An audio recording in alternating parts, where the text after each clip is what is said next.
Hello, I'm Frater Lucas, and today I'm going to talk about the latest emanation, which the theme or divine key is Speak the Light in Your Heart. And I'll explain more of this as we go along. We'll break this one down, but right now the emanation is the world is in a moment when revelation floods the soul, but it is not yet ready to bear it. Finding the words to express yourself, no matter how deep, can be difficult right now. You may need to learn to speak in languages other than words, those being through song, art, teaching, or even action. Be open to this, for your job is to speak the light through beauty. Weave mercy into speech and speech into form. When love perfects your speech, your dreams will manifest throughout your life. Okay, so let's unpack all this, because you have to read it in the context of Kabbalah. There's a lot of symbolism here. So how do we define these? How do we get to this specific message? And the way we get to the message is basically tracing the cosmology of the planets as if we were doing astrology, but through the tree of life. So different planets and positions will activate different pathways. And the pathways on the tree of life, the best way I would describe that is they represent your discernments. So if we go back to Kabbalah, Kabbalah being the will to bestow from above and the will to receive from below, right? And so the pathways, again, represent discernment. And if you don't have that discernment, then that means you don't have the will to receive. So if we look at this specific message, the world is a moment when revelation floods the soul, but it is not yet ready to bear it. So this specific line is represented by the pathways Nun, Samesh, and Tzadi.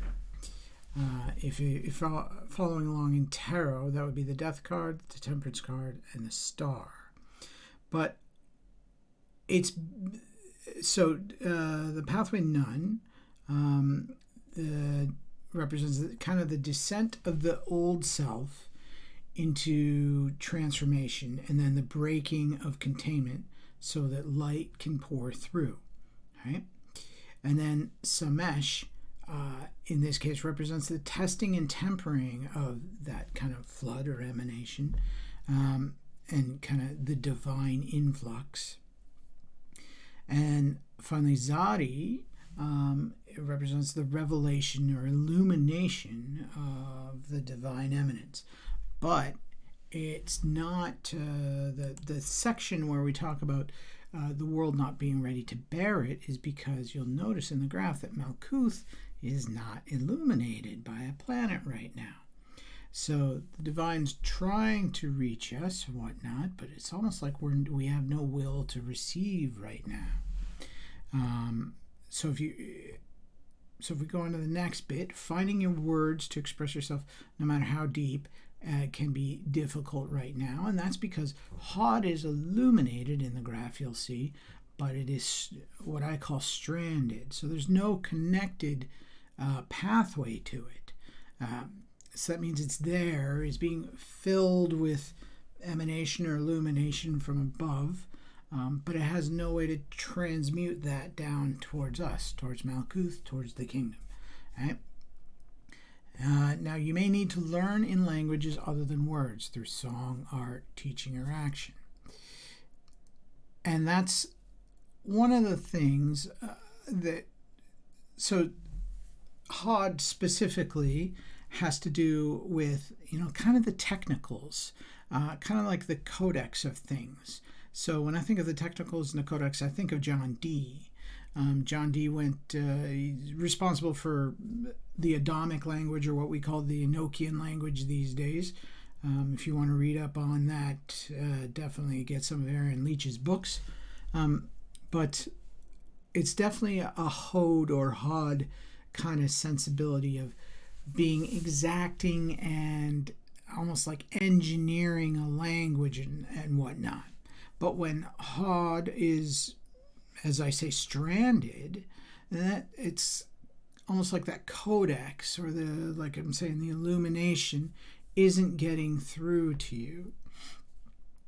Now, for the next part, your job is to speak the light through beauty, weave mercy into speech and speech into form. When love perfects your speech, your dreams will manifest throughout your life. Now, love is a very loaded word these days in our modern society, and maybe it always was, as is beauty.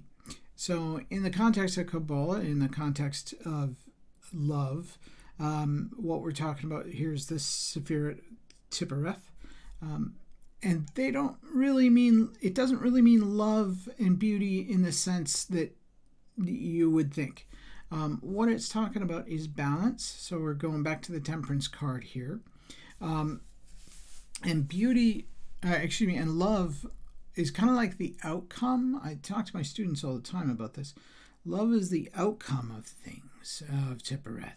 Really, when it's much more useful to think of Tifereth as acceptance, because if you're accepting of things, love will come out of that eventually. Now, just because you accept things, though, like I tell everybody all the time, just because you accept things doesn't mean that you enjoy them or like them or anything like that. You don't have to, which is why love is only sometimes the outcome. So when love perfects your speech, so if you think about it, when acceptance perfects or is the main context of your speech, as in how you express yourself. So again, don't think of speech in this message as actual words. Again, they could be however you express yourself. So when acceptance is the main context of how you express yourself in the world, your dreams will manifest throughout your life. And that's acceptance of how you feel inside, how people might be receiving you, etc., etc.